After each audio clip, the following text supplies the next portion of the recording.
सौमुख्यनाम परिवर्धितमन्त्ररूपौ वैमुख्यभावपरिमार्जनकर्मबद्धौ प्रामुख्यकीर्तिवरदानविधानकर्मौ लक्ष्मीगणेशचरणौ शरणं प्रपद्ये।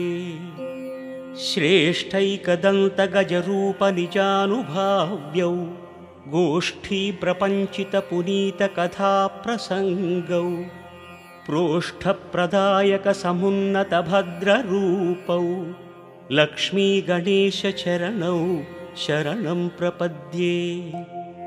राजद्विलासकपिलाह्वयरूपभासौ भ्राजत्कलानिवहसंस्तुतदिव्यरूपौ सौजन्यभासुरमनोविषयप्रभासौ लक्ष्मीगणेशचरणौ शरणं प्रपद्ये। विभ्राजदात्मगजकर्णिकया सुवेद्यौ शुभ्रांशुसौम्यरुचिरौ शुभचिन्तनीयौ अभ्रङ्कषात्ममहिमौ महनीयवर्णौ लक्ष्मीगणेशचरणौ शरणं प्रपद्ये। लम्बोदरात्मकतनूविभवानुभाव्यौ बिम्बायमानवरकान्तिपदानुगम्यौ सम्बोधिताखिलचराचरलोकदृश्यौ लक्ष्मीगणेशचरणौ शरणं प्रपद्ये।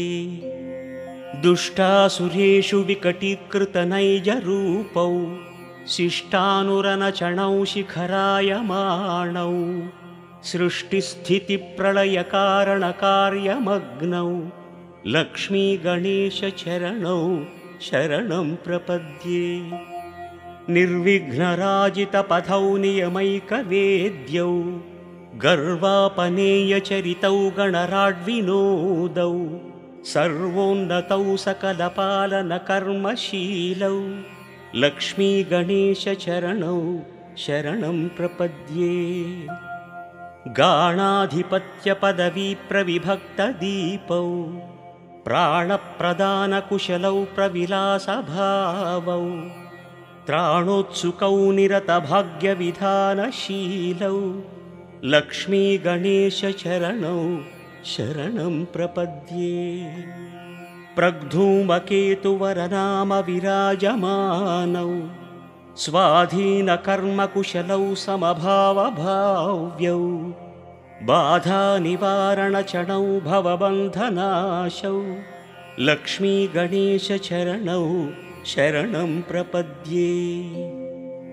ईशौ गणाधिपतिदिव्यपथानुगम्यौ राशीकृतात्मगुणभाग्यविवर्धमानौ आशान्तदीप्तिविभव